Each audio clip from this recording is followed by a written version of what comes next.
Entonces, vos andá anotándote las cosas, Sí, levantá la mano, porque ¿sabes lo que termina pasando si no? Esas cositas que vos, te lo digo a vos y a todos los demás, ¿no? sí, Em, Ahí justo inició la grabación.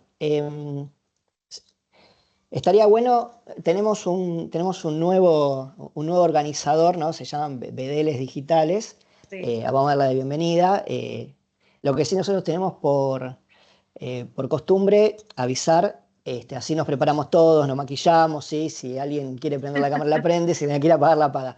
Pero bueno, está bueno porque sirve para todos y para que la vean después. Esas cosas que vos no entendés, ¿no? Que a vos te parecen, no, no voy a interrumpir por esto, son como piedritas en un zapato. ¿No viste cuando vas Sí, sí, caminando y sí. tenés una piedrita en el zapato? Que vos me la voy a bancar y terminás dando el paso N y querés extirparte el pie. Bueno, vos levanta la mano, que en algún momento, ¿no? Yo voy a Sí, atender a que alguien tenga una duda, anótate todo, pregúntame y podemos bien. seguir, ¿sí? Bueno, gracias, Diego, gracias. Pero bueno, a usted hoy estoy a nivel otra vez. Veremos qué pasa Perfecto, hoy. perfecto. Bueno, y como dice Daniel, también le puede pasar a otro, perfectamente, ¿no? Sí, Con que bueno, sí. levante, con que usted levante la mano, y más cuando, bueno, hay un solo docente, como en estas clases voy a estar yo solo, igual tengo dos monitores y estoy atento al chat. eh, sí, o por ejemplo, Patricia tiene una pregunta. Hola, Patricia, No, ¿cómo estás? yo me siento un poco identificada con lo que estaba diciendo Marcela. Por momentos eh, me engancho, empiezo, estuve trabajando y me imprimí todo el manual tuyo de Python y yo digo, no, esto no va, yo no voy ni para atrás ni para adelante. Yo programé hace mucho y hay un compañero que hizo la corte anterior y le dije, che, Agustín, vos decime, cuando terminás la, el curso, terminas haciendo un proyecto uno y me dijo sí, sí, que sí, Cada pero uno, cada uno termina haciendo su proyecto. Cada uno termina no, haciendo no, su sí, proyecto. pero bueno, yo voy llevando, poniendo, De hecho, te interactuando, cuento una sola y así empezamos. sí, eh, Había un chico que era contador, que él, cuando le hablé del proyecto, decía, bueno, voy a hacer una... eh, a ver, alguien tiene el micrófono prendido. Ahí está. Voy a hacer un proyecto desde que va a ser una página de presentación de yo como contador. Dije, ¿eso te apasiona? ¿Eso querés hacer? No, bueno, a mí siempre me gustó Bitcoin y siempre me hubiera querido tener una página en la cual uno pudiera ver la cotización. Hacela. No, no, que no puedo. Hacela. Y la hizo. Y fue uno de los mejores trabajos, ¿eh? Para mí, para nosotros como docente, eso es como, wow, ¿no? Pudiste destrabar algo. Bueno, otra chica que siempre quiso escribir cuentos infantiles. Toda su vida ella quiso, y fue como una frustración que ella tenía, que no podía escribir cuentos infantiles, porque bueno, la vida la fue llevando para los hijos, el trabajo. Hizo una plataforma donde una IA te generaba cuentos infantiles. Entonces, ya te digo, son como, hasta ayuda a saldar cosas, ¿no? Esta diplomatura es mágica. Bueno, vamos a empezar. Yo le subí, y ahora en un ratito en el break voy a agrupar en la carpeta de la clase anterior la grabación de la clase anterior. Yo lo subí en la clase de hoy, el material que vamos a ver, ¿sí? Hoy vamos a terminar de ver lo de la clase anterior, donde definíamos, ¿sí?, los tipos de modelos, ¿sí? En un principio por su tipo de entrenamiento, por el tipo eh, de o cómo se reentrenaban siguiendo si un flujo temporal, si era un aprendizaje online, un aprendizaje por lotes, y quedaba un último tipo y luego vamos a ver la clase de hoy en donde vamos a hablar para qué se utiliza el Machine Learning. Recuerden que estamos en la etapa en donde salimos un poquito de la coyuntura para ir a la estructura que dio paso a todo esto. Luego vamos a volver un poco a coyuntura porque esta semana pasaron cosas realmente geniales y está bueno que empecemos a ver la coyuntura para luego, semana a semana, poder ir entendiendo un poquito más para dónde va el camino y que después ustedes puedan seguir su propia formación. Y vamos a ver una simulación de lo que es el análisis de regresión.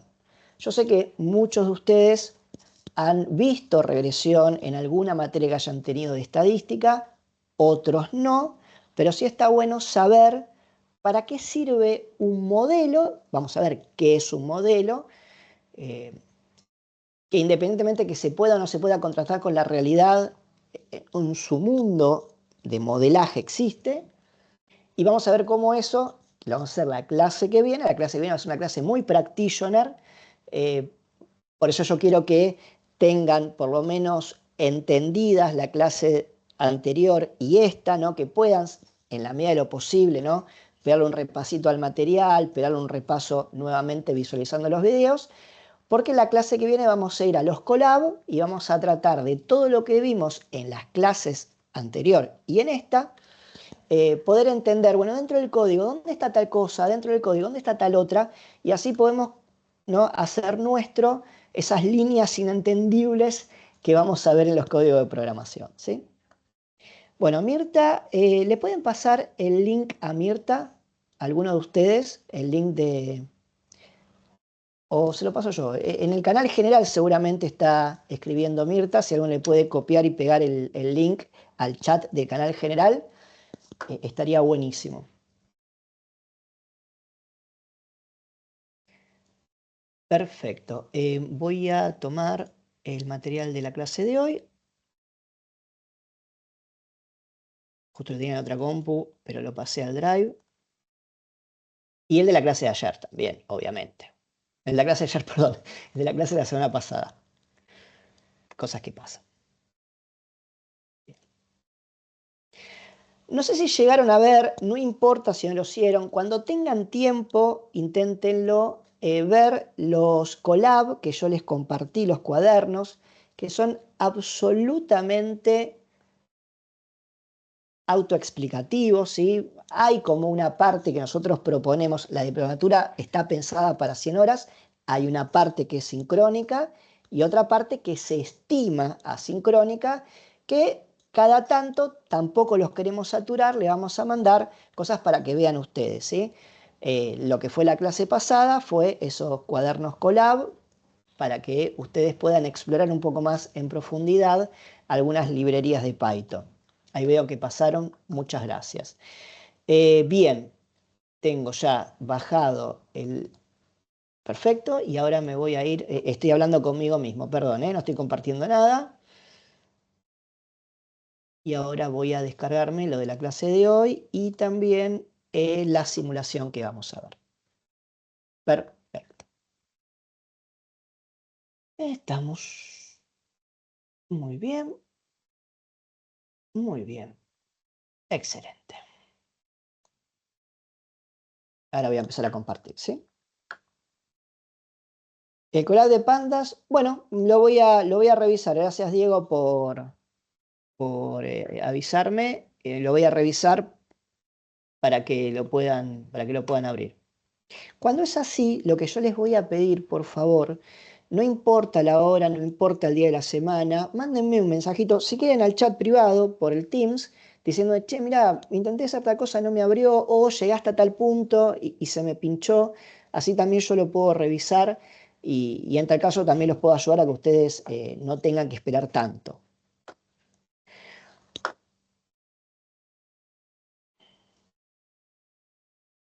Bien. ¿Están viendo todos? Sí. Vos Sí, lo sí. escribiste en modo 2 interacción y no te di bola. Bien, mala mía. Mala mía, Marcela. No recibí la... Bueno, no importa, después lo vamos a chequear. De hecho, si tenemos tiempo lo podemos abrir y vemos dónde está el error, ¿sí? Bueno, vamos a pasar rápidamente a... lo voy a hacer rápido, ¿sí? Simplemente un paneo a vuelo de pájaro. Machine Learning, ¿sí? Estábamos hablando que los sistemas de aprendizaje automático básicamente eran sistemas informáticos que aprendían en función de la experiencia, ¿sí? Y eran sistemas que eran entrenados con nuestros propios datos. Acá está bueno hacer siempre esta aclaración. Nosotros vamos a separar la inteligencia artificial en dos, hay varias, ¿no? Hay varias definiciones. Una va a ser una inteligencia artificial donde nosotros entrenamos los modelos y luego una inteligencia artificial que va a estar preentrenada, ¿sí? Patricia, te voy a... Ahí está, perfecto. Que va a estar preentrenada. ¿Qué quiere decir? Que nosotros no vamos a tener participación en cuáles van a ser los datos que participan en el entrenamiento de esa red neuronal que nosotros la utilizamos dentro de una plataforma como por ejemplo ChatGPT. Podemos hacer otras cosas, ¿sí? Porque todo esto fue evolucionando y ese concepto de preentrenamiento fue alimentándose con otras cosas que se vieron en los últimos 15 meses, y esto es bastante nuevo. Por ejemplo, que un chat tenga memoria, ¿no? Entonces vos, en definitiva, estás entrenando, pero estás entrenando tu chat, no estás entrenando el modelo general. Vamos a detenernos ahí porque esto lo vamos a ir con el paso del tiempo. Dudo que no capten cosas anónimas de lo que uno le enseña a su chat. Dudo Probablemente, mucho. sí. Pero bueno, ahí está bueno, Jorge. Ay, perdón, Daniel. Sé que te gusta la idea, Daniel. El tema este, ¿no? De la definición de los modelos, porque la IA generativa es un subconjunto del Machine Learning, ¿ok? Nosotros tenemos el Machine Learning como un gran conjunto, el Deep Learning como un subconjunto del Machine Learning y la IA generativa como un subconjunto del Deep Learning que por propiedad transitiva es un subconjunto del Machine Learning. Pero tranqui, téngalo escuchado, lo vamos a ir viendo con el paso del tiempo. Entonces, como dice Daniel, che, pero escúchame, yo le meto información, le meto archivos. ¿Y qué hacen con esa información, no? Bueno, no lo sabemos a ciencia cierta, no tenemos pruebas, pero tampoco tenemos dudas que esa información probablemente se use para entrenar modelos posteriores. Porque vamos a ver que uno de los problemas que tenemos hoy en día son dos. Uno, la falta de datos, ya no hay más datos. Estos bichos se consumieron todos los datos, con lo cual generan datos sintéticos, datos reales, ¿no?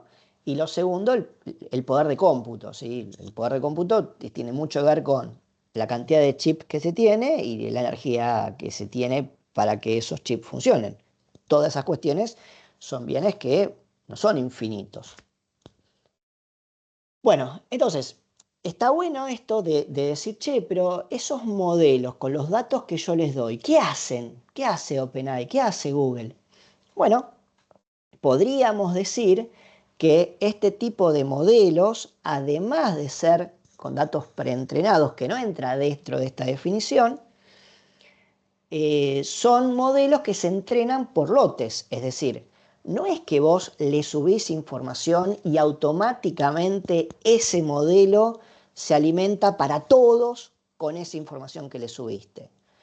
Puede pasar que se arme un buffer con la información que uno sube y luego ese gran buffer entre todos los usuarios se utilice para alimentar el entrenamiento de un modelo posterior. Entonces, ahí podríamos ya empezar a decir, bueno, es un entrenamiento por batch o por lote, ¿no? Y entraría, esto lo di la clase pasada, por eso lo paso rápido, ¿eh? Entraría en esta clasificación, ¿no? Entonces, de a poquito nosotros vamos a ir adquiriendo, ¿sí?, ese conocimiento para entender lo que estamos usando de una manera un poco más profunda.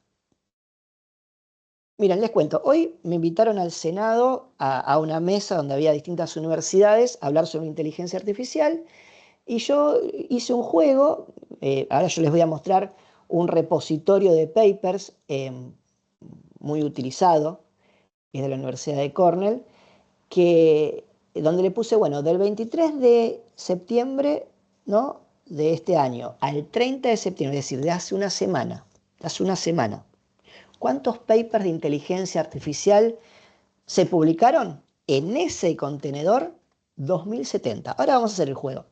2070 papers en una semana. Hagan la cuenta, son más o menos 280 por día. Una locura, ¿sí?, lo que está generando la inteligencia artificial hoy en día. Y si ustedes prospectan eso a futuro, esto no va a ser más que crecer, ¿sí? Así que disfrutemos. Sí, Daniel, decime. No sé si viste, yo pegué un artículo de Guardian sobre el futuro de las empresas y lo que dicen es un análisis económico. Es que a lo sumo puede haber dos triunfadores. Miren, Es muy difícil que más de una empresa gane la carrera de la inteligencia artificial. ahí me voy a apalancar en Daniel, me voy a apalancar en Marcelo, no sé si está, no lo veo. Eh, que bueno. Y también voy a apalancar un poco en Patricia. Ahora van a ver por qué. Las redes de computadora, ¿qué es Internet, no? Es una gran red de computadoras donde uno, ¿no?, se conecta a distintos servicios. Pero Internet es eso, es una gran red de computadoras. Hay un estándar, hay protocolos, obviamente hay páginas que vos no podés ingresar si no te logueas, pero en términos prácticos, Internet es una gran red de computadoras.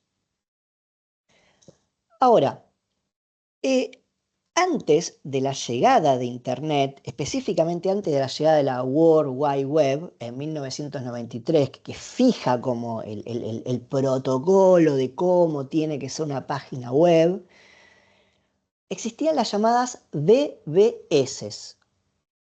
¿Sí? ¿Se acuerdan las BBS? Acá en Argentina había bastantes, ¿sí? BBS. ¿Y qué eran? Eran, salvando las distancias, Internet privadas, ¿no? Y Estados Unidos, por ejemplo, bueno, Los Pinos 2 nació como una BBS y luego fue un ISP. Un ISP es un Internet Service Provider. American Online,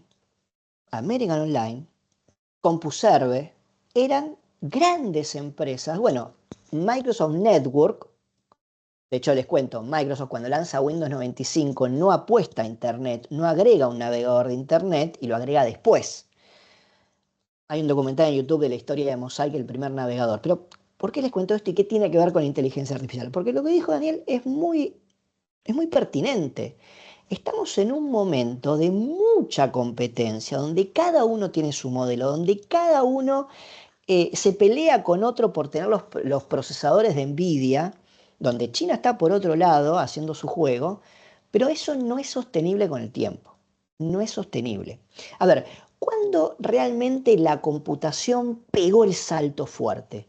Porque en la década del 80 existían las Commodore, las Talent, las MSX y un montón de otras, las Atari, como computadoras personales, ¿no?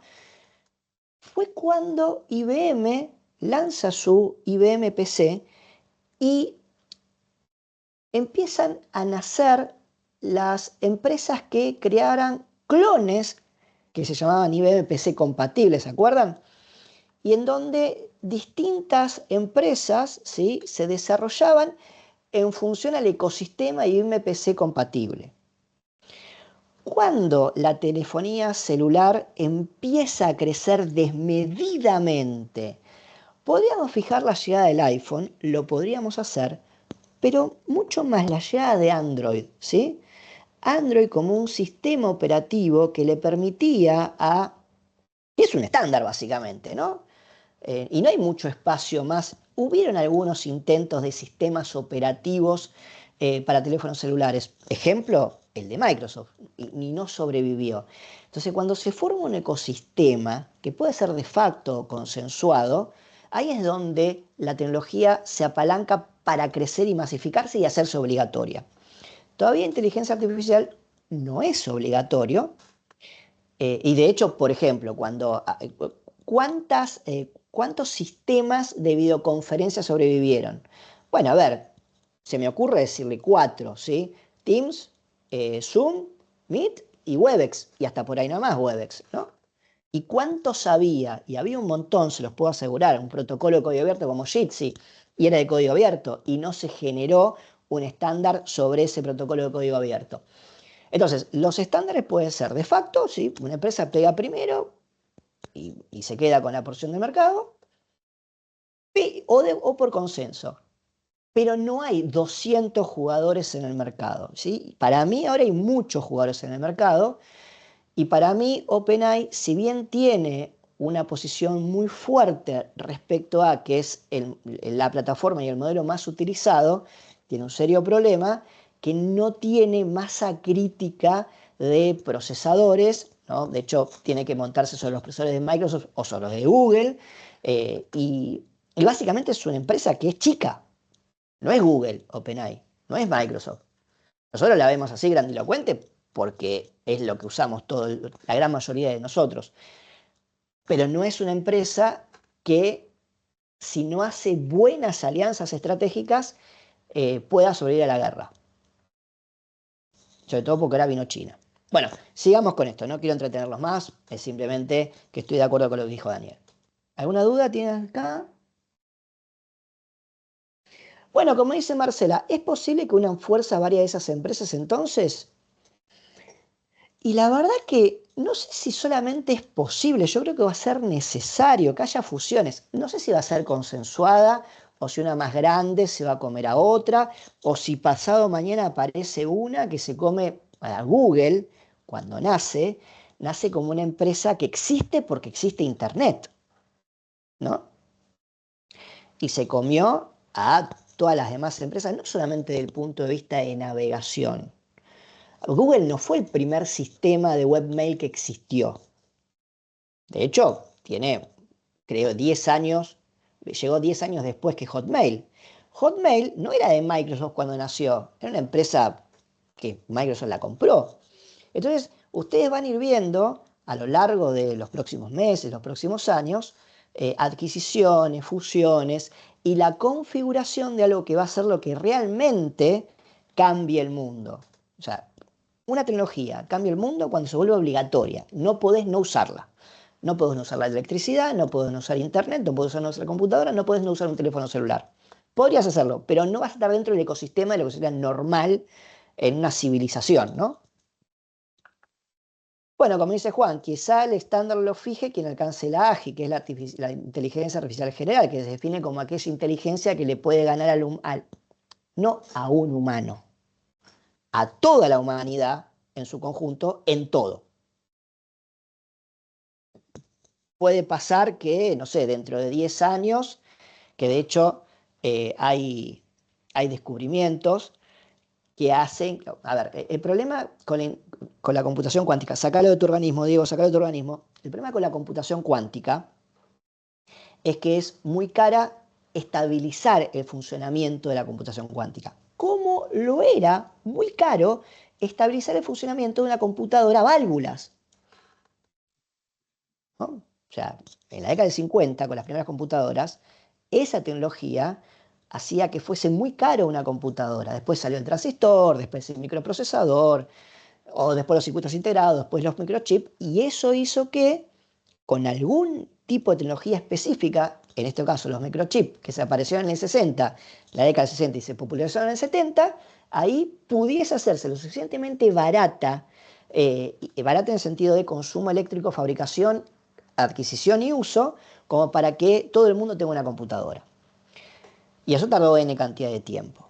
Entonces, puede pasar que dentro de algunos años aparezca una tecnología que haga que la computación cuántica sea estable y relativamente económica y va a ser una revolución. Mira, ahí te cuento, yo no estoy demasiado de acuerdo desde el punto de vista del equilibrio dinámico, sí tal vez en una sección temporal de tiempo.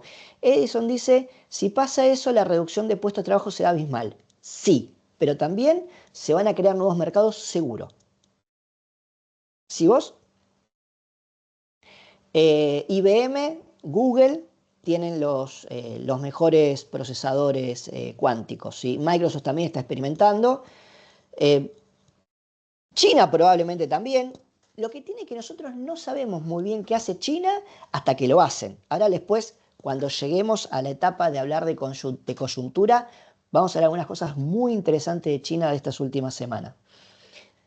Bueno, entonces, sigamos, porque empiezo a hablar y y no termino más y quiero avanzar. Si les resulta interesante, sigo. Si no, me cortan, ¿sí? Y explico lo que tengo que explicar. Entonces, llegamos a que tenemos, ¿sí?, una tercera clasificación que es en función de la forma en que los modelos realizan las predicciones para las cuales se entrenaron, ¿no? Teníamos una primera clasificación. Esto es importante que las podamos diferenciar, ¿sí? Una primera clasificación es en función en la manera en la que se entrenan los modelos. Aprendizaje supervisado, no supervisado, semisupervisado, por refuerzo. Una segunda clasificación es en función de la manera en que los modelos aprenden con el transcurso del tiempo. Entonces hablábamos modelos de aprendizaje online, ¿sí?, modelos de aprendizaje por batch o por lotes, y algo intermedio que es modelo de aprendizaje por mini lote. Cada uno tiene sus ventajas y sus desventajas, cada uno sirve para una cosa y para otra no. Yo les pedí que leyeran la teoría del no almuerzo gratis. Creo haber recordado, bueno, no importa, lo vamos a hablar más tarde. Igual eso está en el apunte, con lo cual lo pueden ir a buscar el apunte que les compartí. Y la tercera, la que vamos a hacer ahora, es en función de la forma en que los modelos realizan las predicciones. Y esto es algo súper interesante.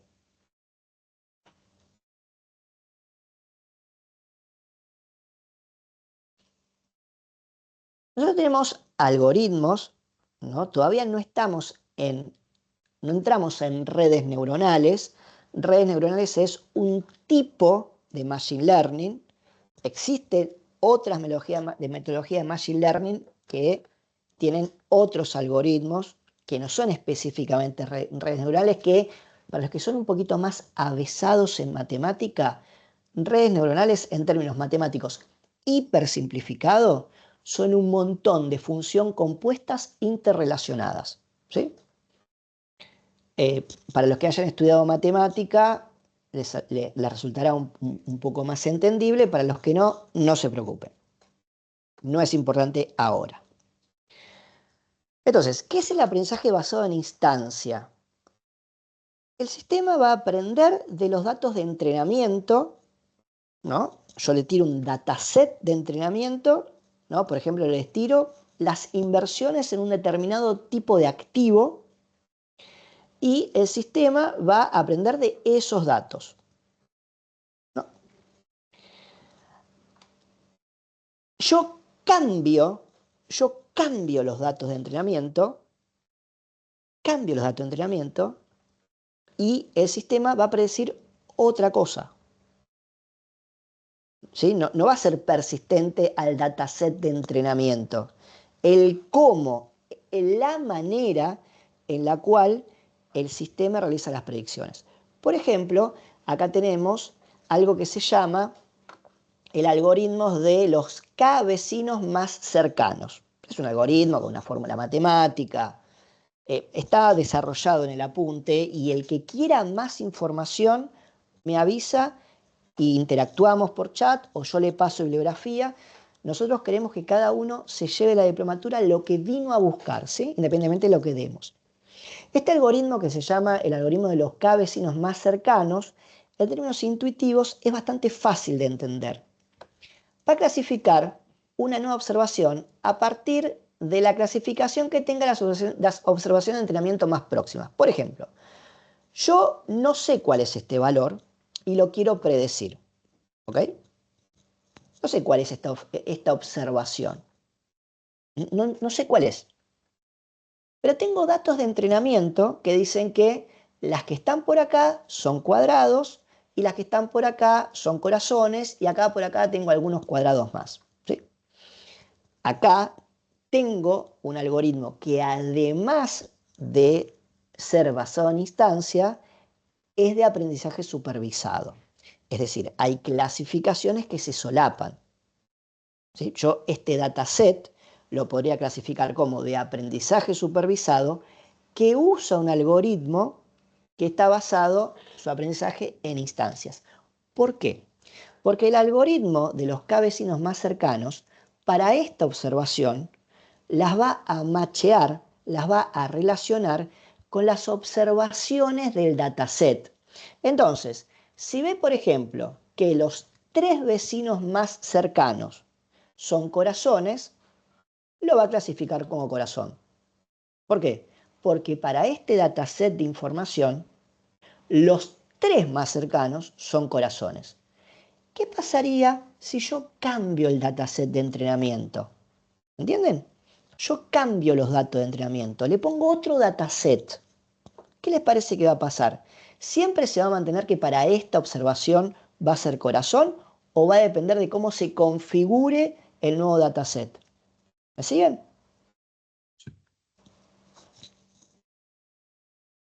¿Sí? Sí. Perfecto. Exacto, va a depender de cómo se configure. Ahora, cuando estamos con algoritmos de aprendizaje basados en modelos, vos vas a tener un modelo que va a ser un modelo que va a ser independiente a los datos que utilices. Por ejemplo, el modelo de regresión lineal, que es el que vamos a ver hoy, que les aseguro, les garantizo que van a pasar un poquito de dolor de cabeza, un poquito de dolor de estómago, pero acá van a salir sabiendo todos para qué sirve el modelo de regresión lineal. Entonces, dice, en el aprendizaje basado en modelos se crea un modelo a partir de datos de entrenamiento para realizar predicciones futuras. Una vez creado, los datos de entrenamiento se descartan, ya dejan de importar. Por ejemplo, en una regresión lineal se genera una recta, ahora lo vamos a ver, no se preocupen, a partir de los datos de entrenamiento, y esa recta se utiliza para predecir las etiquetas de nuevas muestras. Tranqui. Este chino básico, simplemente tengan esto. Los algoritmos cuyo aprendizaje se basan en instancias dependen del dataset de entrenamiento, no son independientes al dataset, ¿ok? Los algoritmos cuyo entrenamiento se basan en modelos dependen del dataset de entrenamiento, ¿ok? No son independientes al dataset de entrenamiento.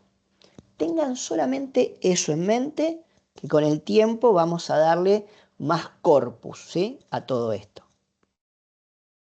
Bien. Perfecto. Paro acá, hago un resumen y vamos con lo que sería la clase de hoy, ¿sí?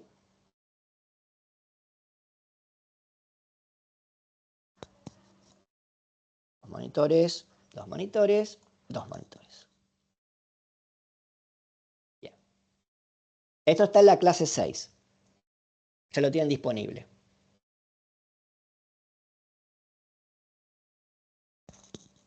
Entonces, sí, decime, María Victoria. Creo que estaba Juan, no le quiero sacar el turno. No, estás primera, mira. Buenísimo. Entonces, en ambos tipos de aprendizaje, ya sea por instancia como por modelo de aprendizaje, se depende del dataset, ¿no?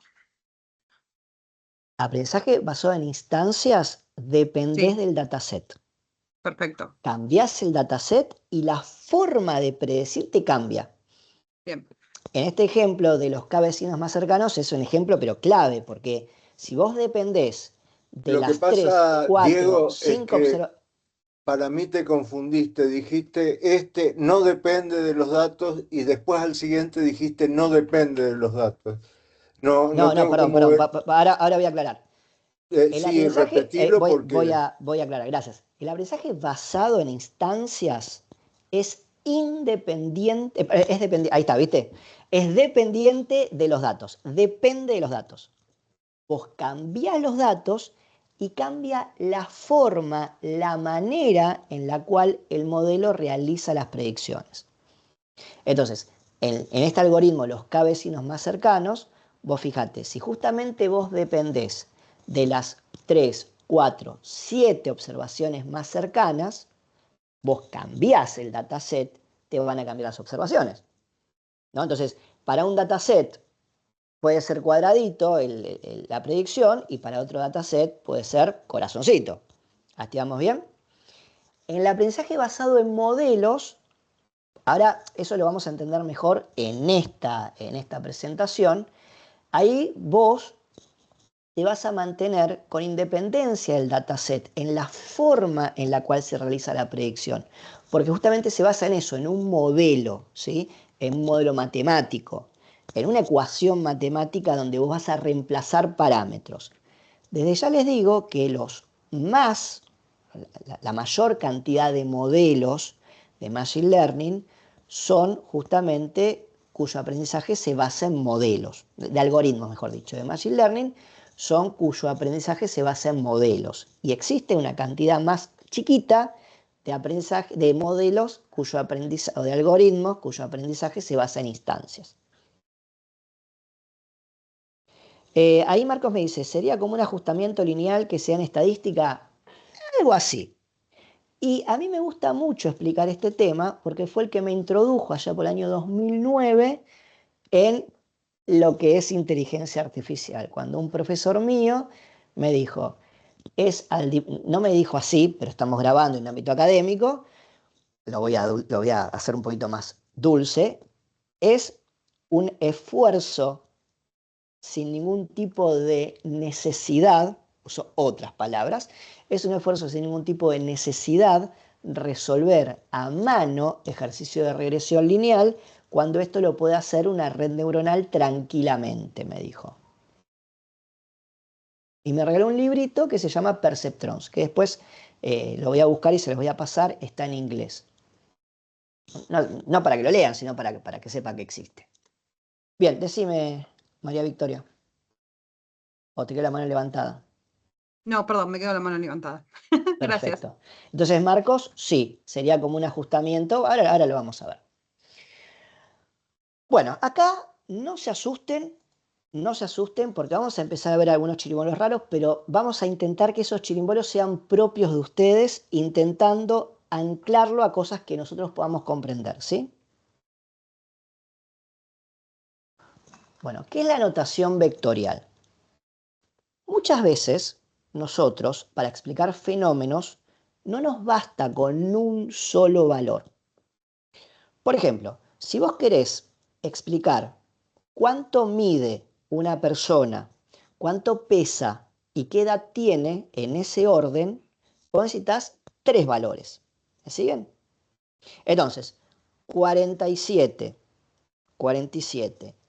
173 y 44, soy patón, en ese orden explica cuánto peso, cuánto mido y cuánto... No, y queda... ¿Qué les había dicho? ¿Qué 3 valores? Perdón. Porque a veces cambio los ejemplos. A ver si estuviste atenta, Marcela. ¿Qué 3 valores le di? Oelio. Altura, Dije, edad. y el calzado. Ah, está bien. No, Entonces, no, el calzado 170... no era. No, ¿No era? era. No, creo que edad, altura y calzado por los Ah, números, no. porque No, O era... peso. No. Vamos a hacer el así. uno fue 44. Altura, peso en kilos, ¿sí? Y edad en años cumplidos. Ahora, esto es importante y no tiene que ver con inteligencia artificial, tiene que ver con definición de variables, ¿no? Con gestión de datos. Cuando yo defino variables, tengo que en la definición poner la unidad de medida. Entonces, edad en años cumplidos, 47, ¿sí? Altura en centímetros, 173.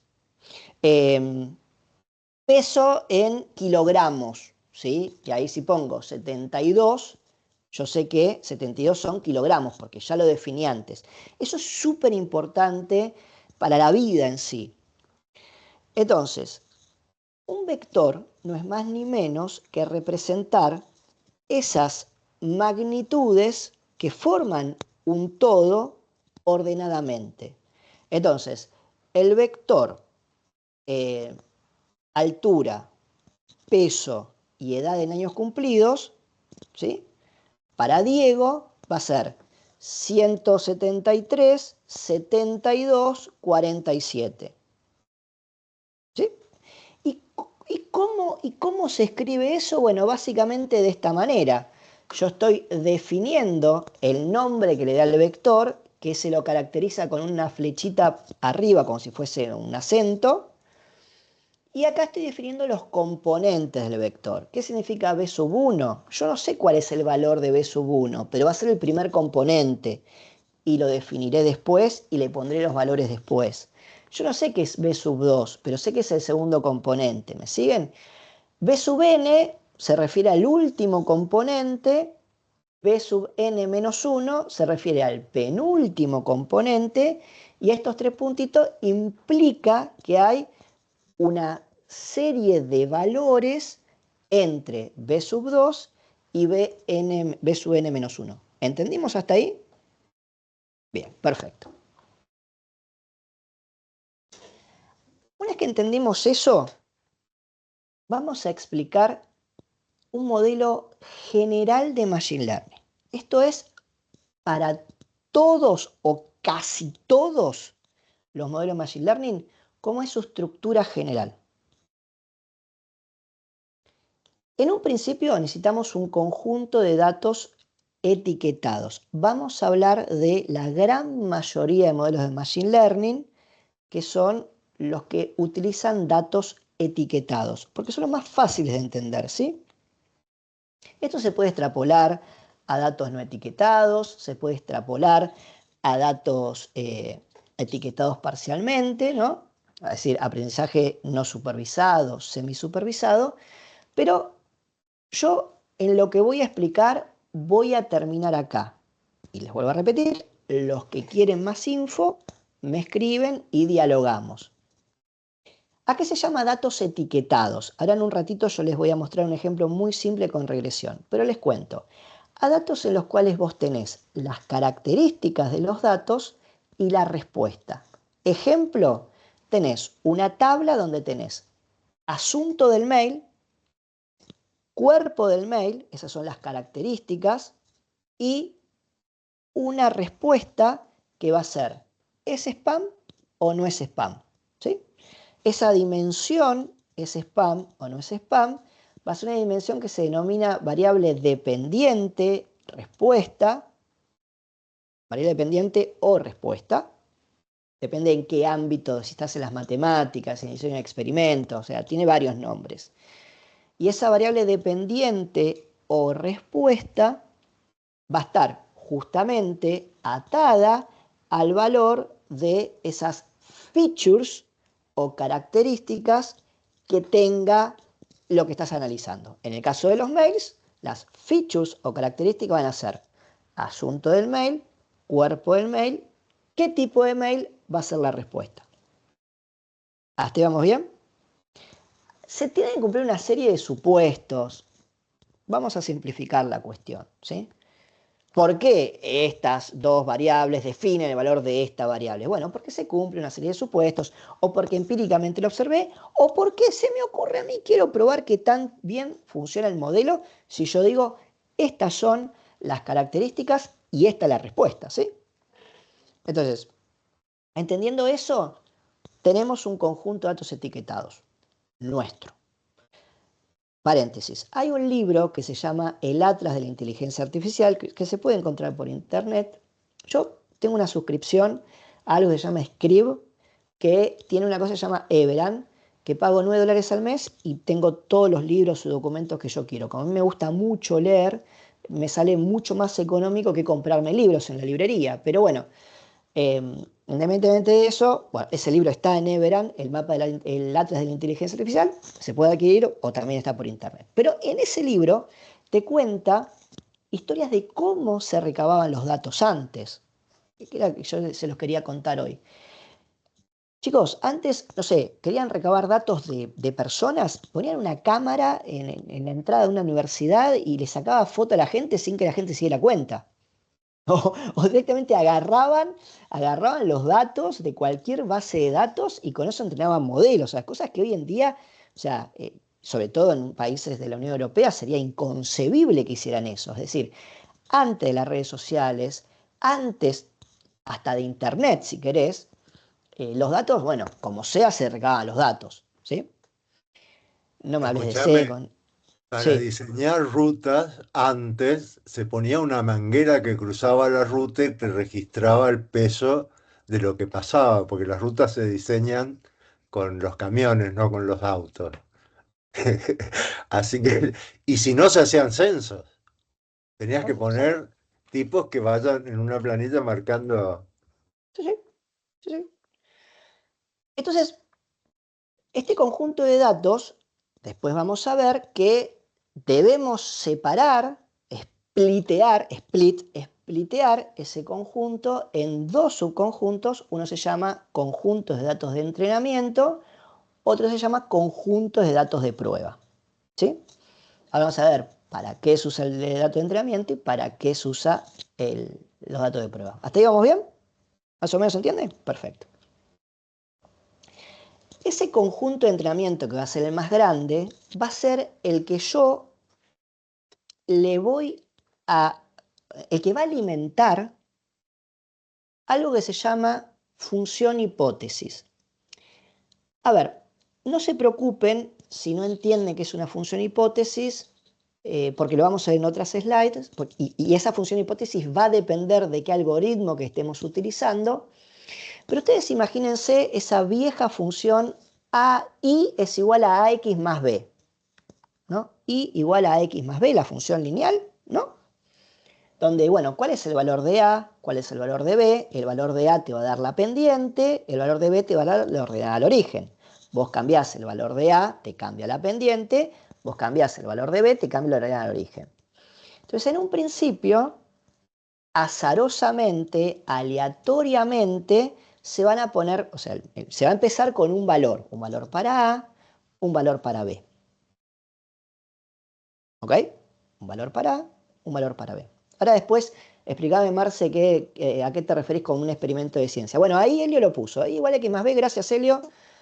Bueno, va a empezar con valores aleatorios para A y para B. A, recuerden, es cómo, ¿sí?, se orienta esa ecuación, esa línea recta, y B es cómo, ¿sí?, o dónde se intersecta con el eje de las Y.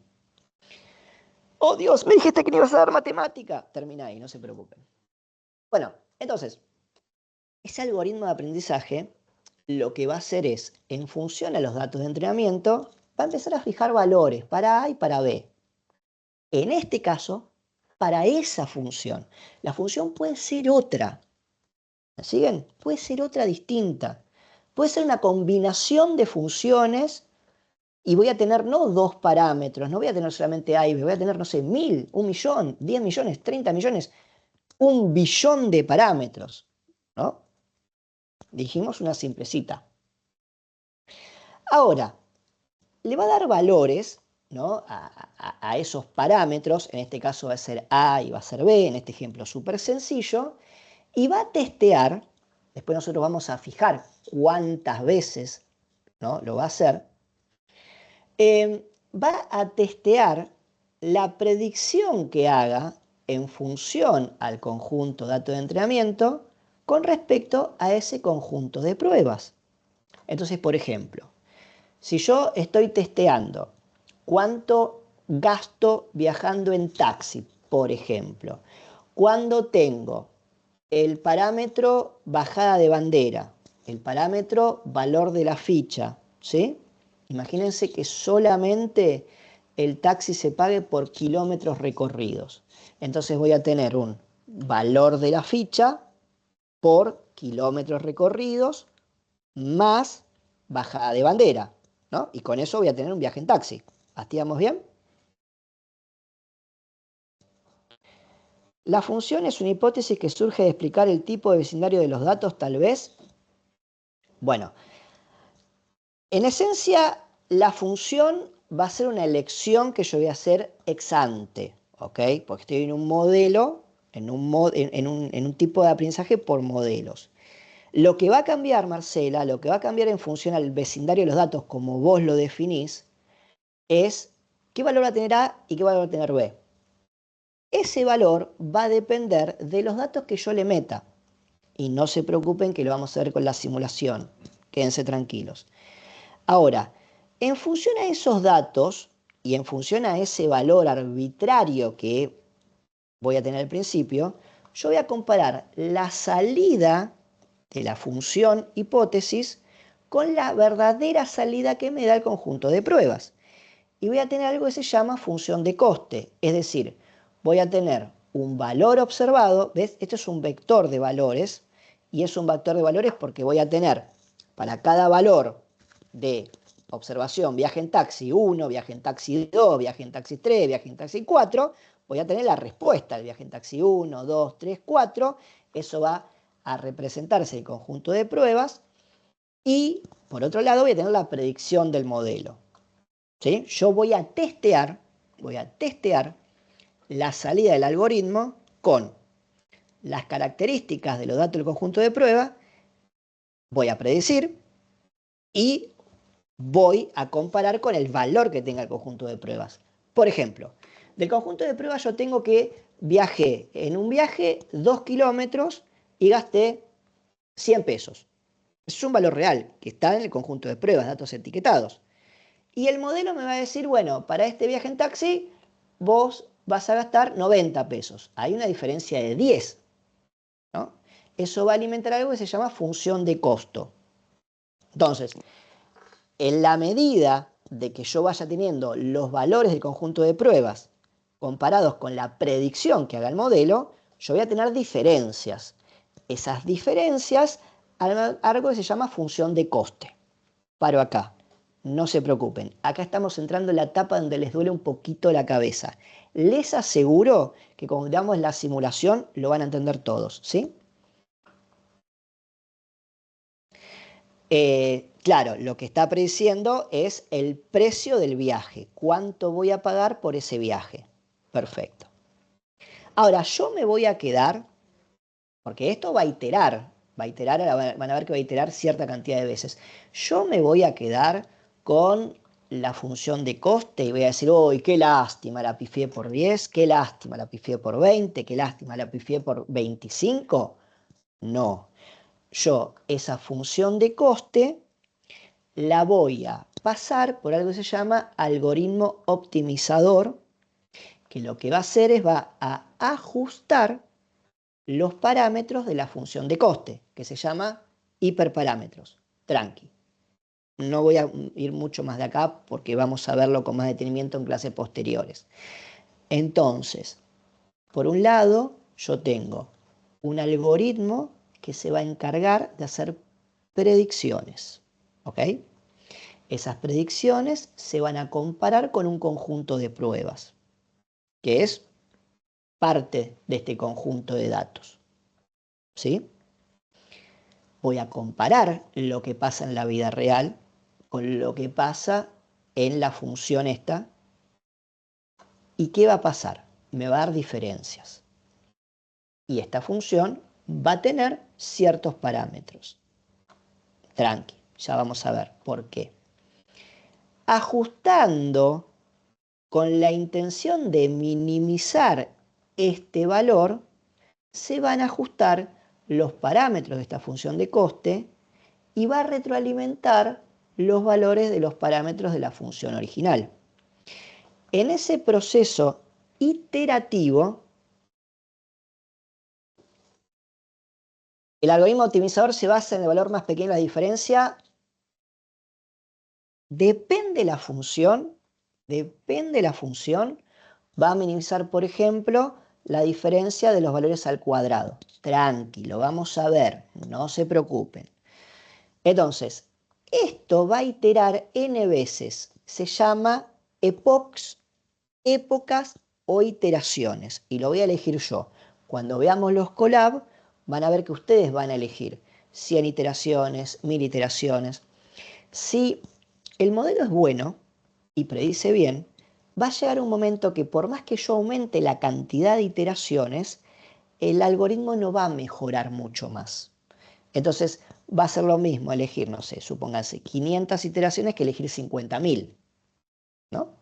Si el algoritmo no es bueno, para el caso determinado, por más que yo aumente la cantidad de iteraciones, no se va a estabilizar nunca y van a ver que van a hacer cosas así, ¿no? Entonces, quiere decir que el modelo no es bueno para realizar la predicción, esa predicción. Entonces debería elegir otro. Cuando llego a esos valores, en este caso a B, ¿no? Igual a X más B, a esos valores A, B, que hagan que, por más que yo aumente una iteración más, otra iteración más, otra iteración más, no mejore la predicción, llego a lo que se llama el modelo predictor. ¿Sí? Bueno, esto que yo le mostré, que después si quieren véanlo, ahora yo sé que muchos están con ese dolor de cabeza que dicen, por Dios, que se calle esta persona. Cuando lo vuelvan a ver, van a ver que se va a entender mucho más, sobre todo porque cuando lo vuelvan a ver van a tener algo que les voy a mostrar, que es la simulación. La cantidad de iteraciones puede ser limitada por un valor resultante de la función de coste. No, la cantidad de iteraciones, a ver, obviamente tiene mucho de arte esto, ¿eh? A ver, tiene mucho de arte, tiene muchas cosas que ya están tabuladas. Vamos a tener valores por defectos en las librerías de Python, es decir, nosotros esto antes se puede hacer a mano y se puede simular esto a mano. Entonces vamos a ver que yo aumento una iteración más. Bueno, la función de coste va a tener un valor, le meto el algoritmo optimizador, perdón, que puede ser, por ejemplo, para los que están un poco más avesados, descenso del gradiente, me va a mejorar un poquito y no me va a mejorar más que en la próxima iteración no me mejora mucho más, ¿no? La precisión de la estimación. ¿Y cómo lo voy a saber? Porque voy a tener el conjunto de pruebas con el valor real que lo voy a comparar con la estimación. Va a llegar a un punto que la función de coste va a tener un valor mínimo y no va a ser más mínimo que ese valor. Y ahí es donde voy a tener el verdadero valor de A y de B para este caso y digo que es el modelo. ¿Quién fija los parámetros? Bueno, el mismo algoritmo. El mismo algoritmo es el que va a fijar los parámetros, ¿no? El ajuste de los parámetros lo hace el algoritmo. O sea, el humano no interviene en ese ajuste. ¿Hasta ahí vamos bien? Bueno. Tengo una pregunta, pero Sí. que el algoritmo, siempre escucho el algoritmo de, no sé, de TikTok, de Instagram, pero digo que tiene vida propia, no sé exactamente qué Más es o el menos. algoritmo. No, a ver, un algoritmo, pues, a ver, un algoritmo se define como una serie de pasos determinados con un inicio y un fin, ¿no? Entonces, vamos a ver más adelante un ejemplo de un algoritmo, pero un algoritmo puede ser tranquilamente una receta de cocina para hacer una pizza, ¿no? Claro, pero Vos como decís que se define solo el no, algoritmo en la no, función no, de no, no, no, no, coste. no, no, para. Ah, Lo que se va a definir solo son los valores de la función. El algoritmo va a repetir un proceso, va a repetir un ok, proceso, va a repetir un proceso y va a definir el valor, en este caso de A y de B, en esta función sencillita, ¿no? ok, O ok. sea, sí, Ariel. No, pará, Matías primero y Ariel después. Sí, respecto a lo del algoritmo, y puntualizando en lo que dijo la compañera anteriormente, ¿por qué se le dice, si el algoritmo es una serie de pasos determinados con un principio y un fin, ¿por qué generalmente decimos el algoritmo me define mis gustos, el algoritmo tal cosa? Quizás yo más que nada como para encuadrar bien el algoritmo de No, lo que no, está vamos a bien. hablar. Mira, esto es así, y lo vamos a ver un poquito más adelante. Cuando nosotros usamos Netflix o redes sociales, ¿sí? Hay un modelo matemático que está permanentemente analizando un montón de métricas que tal vez para nosotros no tengan ningún tipo de sentido para nuestro entendimiento humano. Por ejemplo, ¿qué cantidad de tiempo pasaste viendo una foto? Bueno, eso es entendible, ¿no? Pero entre una foto y otra foto, ¿cuánto tiempo pasaste swipeando? ¿Swipeaste rápido o swipeaste lento? ¿Sí? Por ejemplo, ¿en qué momento ves un determinado tipo de imágenes y en qué momento ves otro determinado tipo de imágenes? O sea, todo eso, toda esa serie de pasos que no son públicos, ¿no? Los algoritmos de YouTube, los algoritmos de Instagram, los de TikTok, esa serie de pasos, esas funciones matemáticas que evalúan, en qué medida y cómo, cuál es la función matemática de todo eso, no la conocemos. ¿Y por qué se dice que regulan nuestros gustos? Porque nosotros decidimos en función a lo que queremos, en función a lo que vemos. Lo que nos muestra, por ejemplo, el Netflix, ¿no? Nos gusta mucho una serie, pero nos gusta mucho una serie ¿por qué? Porque Netflix nos las propuso y nos dijo que hay un 98% y estamos anclados a lo que nos dice Netflix. No lo sabemos, ¿sí? También tiene mucho que ver con la psicología. Claro, por eso, pero quizás muchas veces utilizamos el término algoritmo porque ya está como Sí, en el sí, a ver, inconsciente colectivo, ¿no? mira, Pero no tiene mucho que ver con... acá hay una esto. cuestión muy importante que no tiene con inteligencia artificial, tiene que ver con lingüística. Le Saussure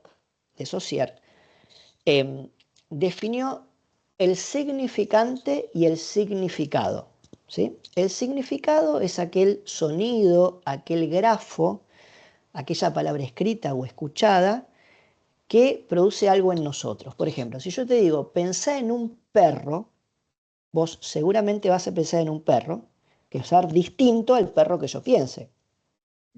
¿Pero por qué? Y no vas a pensar en un gato, vas a pensar en un perro. Los dos entendemos lo que es un perro, en general, ¿no? Entonces, cuando hablamos de algoritmo, estamos hablando de un significante cuyo significado hoy en día es súper difuso, ¿no? ¿Qué es el algoritmo en Claro, sí? claro, eso. ¿Sí? Perfecto. Ariel. Sí, ahí, bueno, quizás me esté adelantando un poco, pero me surgió una duda cuando vos hablaste de las iteraciones, de las N Ujú. iteraciones, y en algún momento dijiste, eso puede empezar a oscilar. Cuando yo me doy cuenta de eso, ¿es momento de elegir otro algoritmo, otro modelo, o cómo se decide eso? No, vamos a ver que hay una serie de métricas, por ejemplo, área debajo de la curva, o sea, vamos a ver una serie de métricas en donde nos van a ayudar a ver si un algoritmo performa bien o performa mal. Eso seguro, sí, Ok, las hay. En Machine Learning, ¿sí? bien. Y había otra interrogación. Daniel, ¿tenías algo?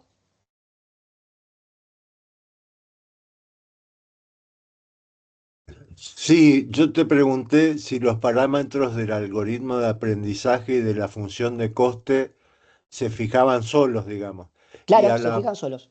Se a fijan la solos. pasada, a lo que están diciendo de algoritmo, algoritmo es tu definición, pero por ejemplo la palabra descargo en la Argentina perdió sentido. Descargo es cuando te acusan de algo y vos decís, no, no soy culpable por esto. Y descargo pasó a ser una declaración que hace cualquier pánfilo. Exacto, o sea, el significante descargo, muchas veces por usos y costumbres, por cambios en el lenguaje coloquial, pasa a tener un significado que no era el original. ¿Sí? Sí, obviamente. Si yo digo, yo voy a España y te digo, mira, tengo un curro en el sector público. Estoy en España y te digo, tengo un curro en el sector público. Un español, ¿qué va a pensar? Que tenés un trabajo Que legal. tenés trabajo. Exacto. Yo vengo a Argentina, te digo, tengo un curro del sector público y me vas a mirar así, bueno, invítame o me vas a mirar mal, ¿no? Depende de cómo lo consideres. Pero, o por ejemplo, la palabra cabrón, se le decís a un mexicano y no lo va a entender como enojado, lo va a entender como otra cosa. Bueno, ¿seguimos? Ahora vamos a ver tipos de aprendizaje supervisado. Esto es muy importante. Porque va a depender de para qué quiero yo ese modelo, ¿sí? ¿Qué cosas quiero que el modelo estime? Por un lado tenemos la regresión. Lo primero de la regresión son problemas de pronóstico de valores Dame continuos, de un valores toque numéricos. antes de seguir, porque si no después ya no lo voy a poder preguntar. ¿Qué corno es un modelo de caja negra? Un modelo de caja negra es un modelo, bueno, básicamente esto, ¿no? Un modelo de caja negra es un modelo en el cual vos le metés la entrada y te sale una salida. Y vos no sabés por qué sale esa salida, ¿no? O sea, es así, o sea, un modelo de Machine Learning puede ser tranquilamente un modelo de caja negra. Una gran red neuronal que te predice, ¿no? Es tan complicada de entender, tiene tantos parámetros, tantos hiperparámetros, tantas cosas mensura, que básicamente vos te quedás con la respuesta. Bueno, como dice Marcela, no puedes ver el algoritmo, no, no tenés información respecto a cómo el modelo toma su decisión. ¿Sí? Yo creo que la definición que te di es un poco más acertada que la tuya lo es, Marcela, pero no podemos saber cómo toma la decisión, cuáles fueron los pasos a seguir. Bueno, ayer el licenciado en sistemas lo explicó súper fácil. Input, pasa algo, output. ¿Qué pasa? No sé. Bueno, sí, y ahí viene la cuestión de la explicabilidad de los modelos. Exacto, exacto. El problema de la explicabilidad de los modelos, ¿sí?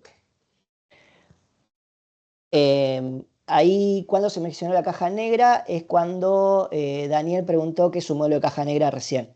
Bueno, entonces vamos a regresión, ¿de acuerdo? Entonces nosotros tenemos básicamente en aprendizaje supervisado dos tipos, ¿no? Por un lado, la regresión, que como dice ahí, intenta predecir valores continuos. Y acá, perdón, voy a volver a la estadística, ¿no? Nosotros tenemos distintas... Voy a retroceder a mis primeras clases de estadística. Si alguno cursó estadística conmigo, les pido perdón. Nosotros tenemos un fenómeno, ¿sí? Un fenómeno de la naturaleza. Por ejemplo, la lluvia. La lluvia es un fenómeno, ¿sí? Y ese fenómeno nosotros lo podemos mensurar de distintas maneras. Por ejemplo, podríamos preguntar, ¿llueve o no llueve? Estamos haciendo un análisis del fenómeno lluvia desde el punto de vista de una variable dicotómica. ¿Ok? ¿Llueve? No llueve. Nosotros también podríamos, ¿sí?, definir la lluvia como llueve poquito, llueve poco, llueve más o menos, no llueve, ¿no? Obviamente, o cae un chaparrón. Estamos definiendo una variable en términos ordinales. No hay números, no hay números. Nosotros también podríamos decir, por ejemplo,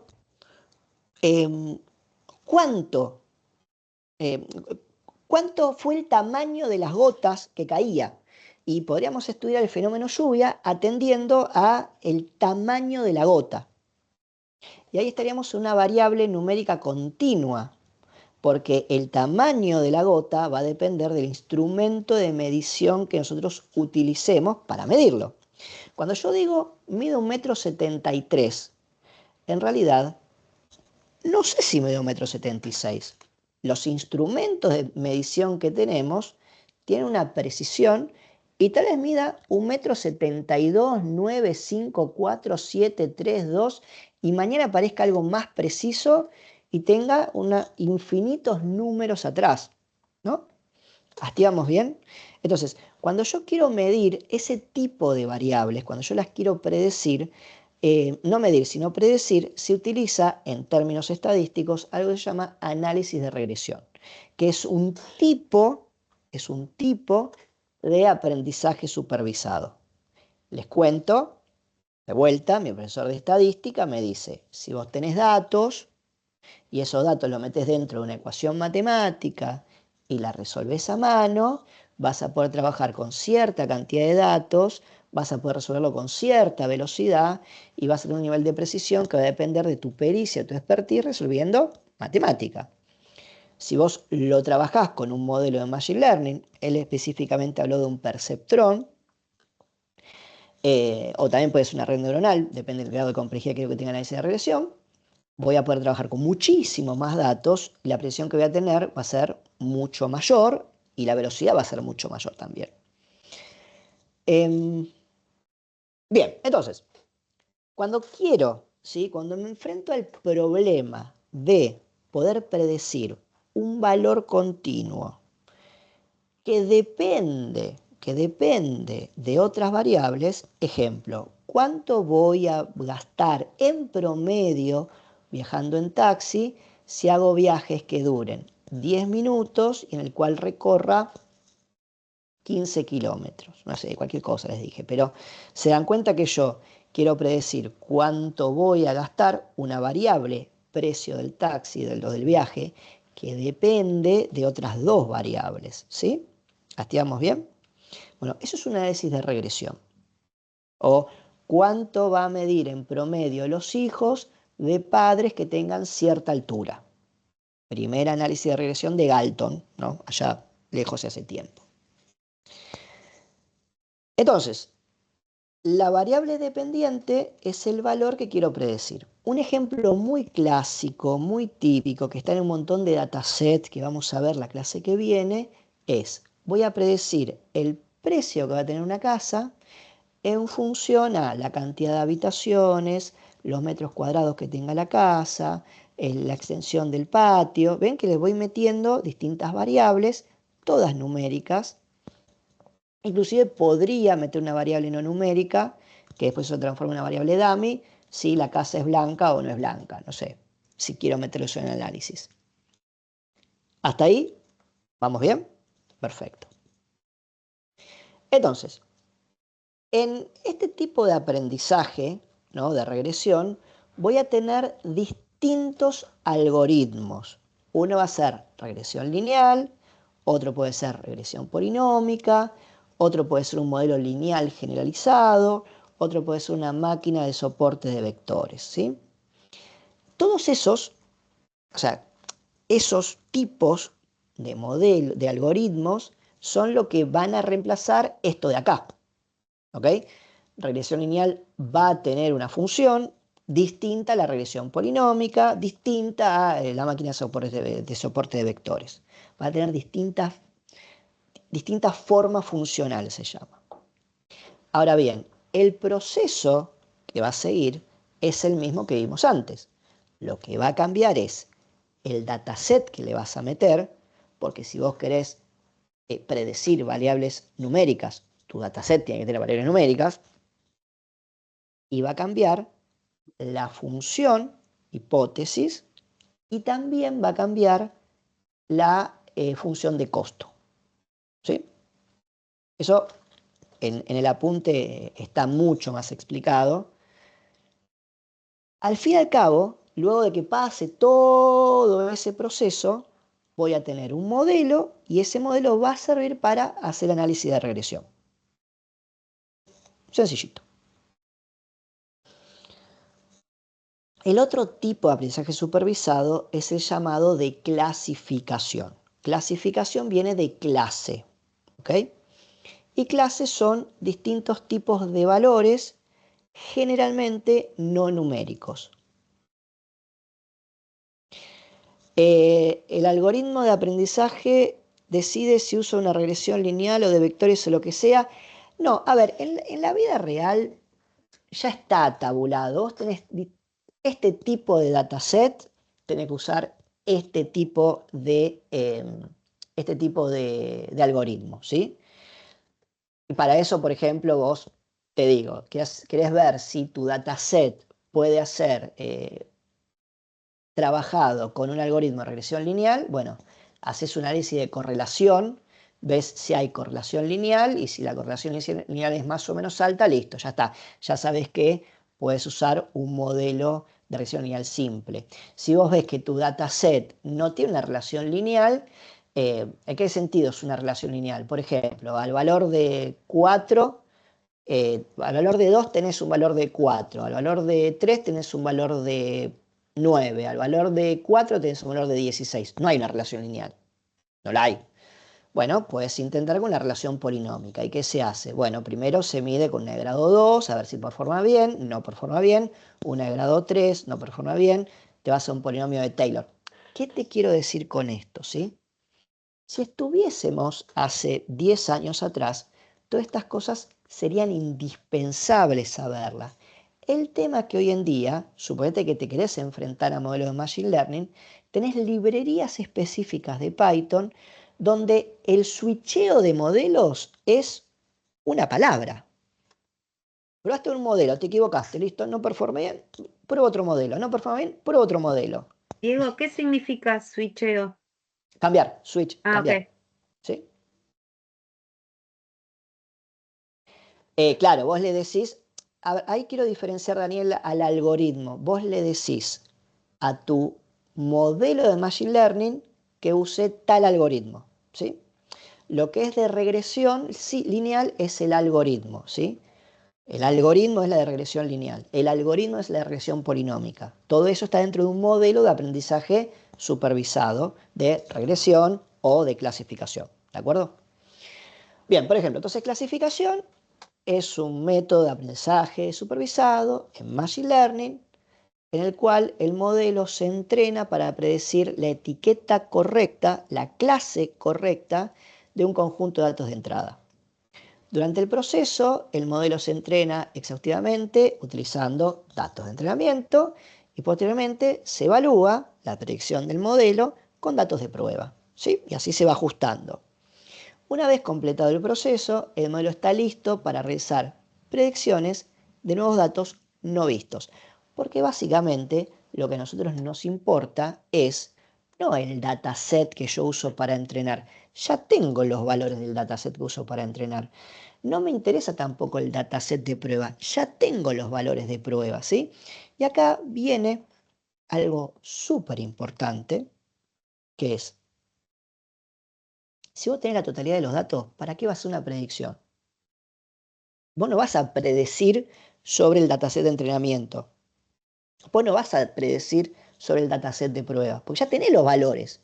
Vos vas a predecir sobre observaciones nuevas, ¿no? Para eso querés tu modelo de Machine Learning.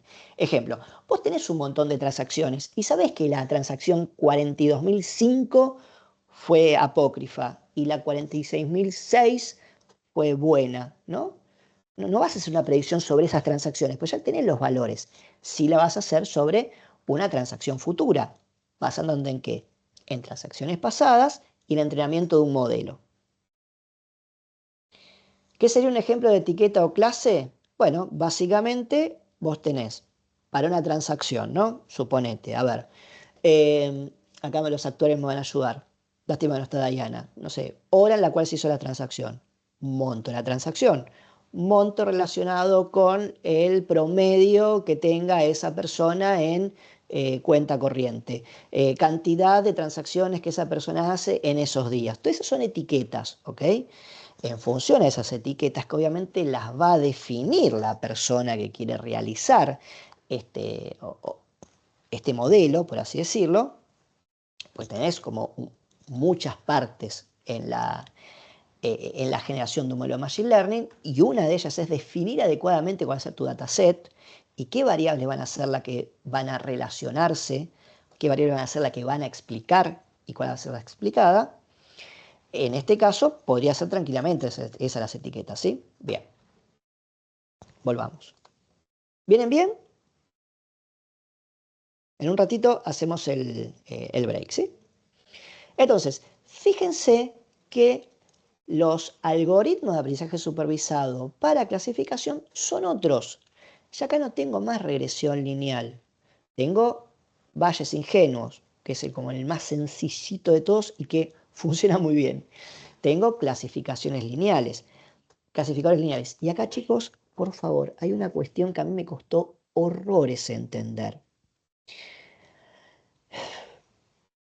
Lamentablemente, a alguien se le ocurrió, y tiene un porqué, y yo se los voy a explicar, ponerle a un tipo de modelo de clasificación la palabra regresión logística. Pero la regresión logística no es un algoritmo que se utilice para problemas de regresión. El significante es el mismo, el significado es distinto. Entonces, cuando hablamos de regresión logística, estamos hablando de un tipo de clasificación, de clasificador lineal, que es un algoritmo que se usa para clasificación en Machine Learning, ¿no? Esto lo quería como dejar acá inmortalizado en el video. Y también tenemos máquinas de vectores de soporte que se utilizan para clasificación. Las otras se suelen poner una R en el subíndice, como para decir que bueno, son modelos de regresión. No los voy a explicar ahora, máquinas de soporte de vectores, porque tiene una complejidad que me llevaría varios minutos, pero lo tienen en el apunte, ¿sí? Y si quieren, iteramos, como siempre. Pero fíjense que la metodología es la misma. Yo tengo un algoritmo de aprendizaje que sirve para hacer clasificación, ya lo elegí de antes, eso va a generar un modelo y eso me va a generar una clasificación. Bueno. Pausa. A ver, quiero ver. Sí, pausa. Tomamos Pausa, pausa, pausa, pausa, pausa. Nos encontramos 7:30, ¿les parece? La pausita. Por favor, si podemos dejar de grabar.